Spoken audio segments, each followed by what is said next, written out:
It's a great honour for me to carry the baton for the late Alan Peters and to organise the Furniture Award celebrating his important legacy. Now, the winners, dating back to 2011, demonstrate superb designing and making skills, and since 2018 I have taken over the organisation of the award, and after COVID it has been mainly an online award. So here I am creating a trophy for this year's award.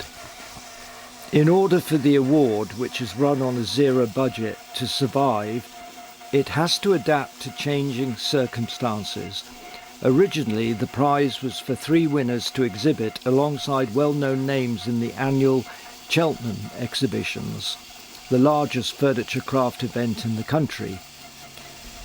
And then, when I took over the award from its director Jason Heap in 2018, I was able to find prize sponsors for the first, second and third prizes. But for this year's award, due to the strained economy with less spending and investment, I just could not raise sponsorship, so I decided on a trophy for a single winner. Now, I based the trophy on a 1960s bookend design by Alan Peters, which I would replicate and inset an engraved plaque. So, what timbers would I use? Well, ideally, homegrown timbers. So I searched my mini timber museum and dug out some old English oak that my ex-Shoreditch College mate and close friend Andrew Varah gave me back in 1976. It's Flitch-cut prime English oak that I had been saving for a rainy day. Andy helped me buy my first Morgan three-wheeler whilst we were students at Shoreditch College, and I taught him how to catch salmon in my native Scotland. His father was the legendary Chad Varah, founder of the worldwide Samaritans telephone service.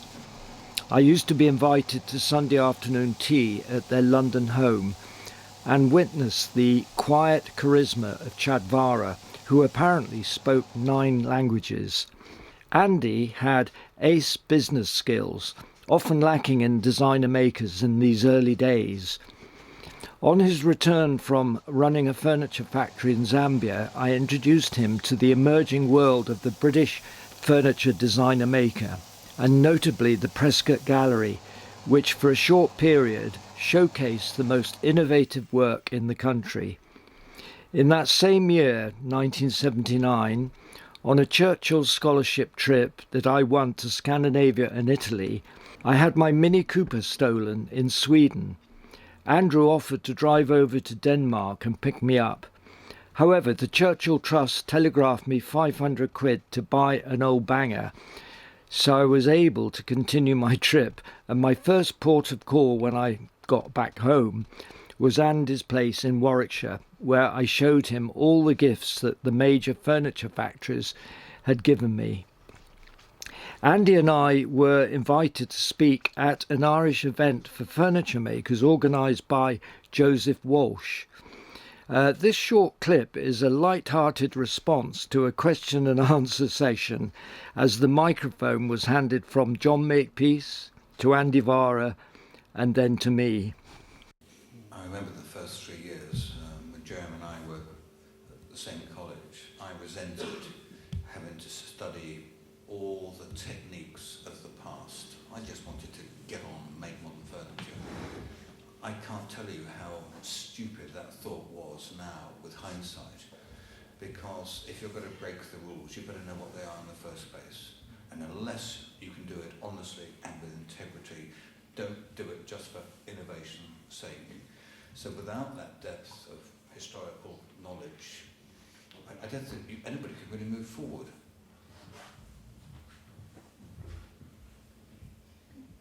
I remember when we were at college, Andy, you were out with the girls most of the time.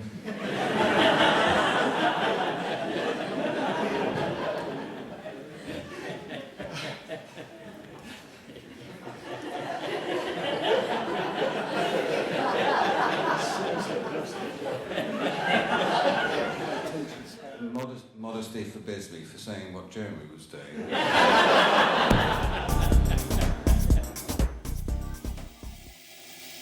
Well, sadly, Andy passed away in 2009.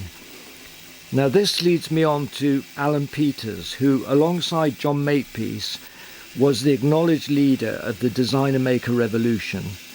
In 1976, I spent a disastrous year on a postgraduate course at High Wycombe Art College.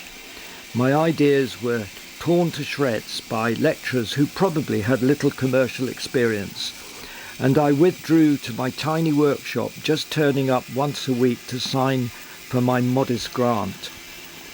I was hauled up to the furniture school director's office to be thrown off the course. I had just landed a commission from a well-known independent London MP. Now, what would he do in my shoes? Well, he quickly spotted an opportunity and asked if the commission could be included in my college coursework, to which I added a promise that if I could continue to receive my grant, I guaranteed I would present much more furniture for the college final show than any other student on my course. Well, I did, and it was at the college show that Alan Peters was scouting for talent. He later invited me to exhibit alongside himself and John Makepeace at a major show in 1978 called Flavour of the 70s. I exhibited with Alan and John over 3 decades, and so keeping Alan's legacy alive is my thank you. So the second timber considered is yew, and its history is interesting. My late half-sister Barbara Broun was a trompe-l'oeil artist, creating interiors for the rich and famous, including the film director David Putnam. One of her clients and friends lived at the Manor House at Petty France in Gloucestershire. I think they had an antique business in London. Through my sister, I also became friends with them.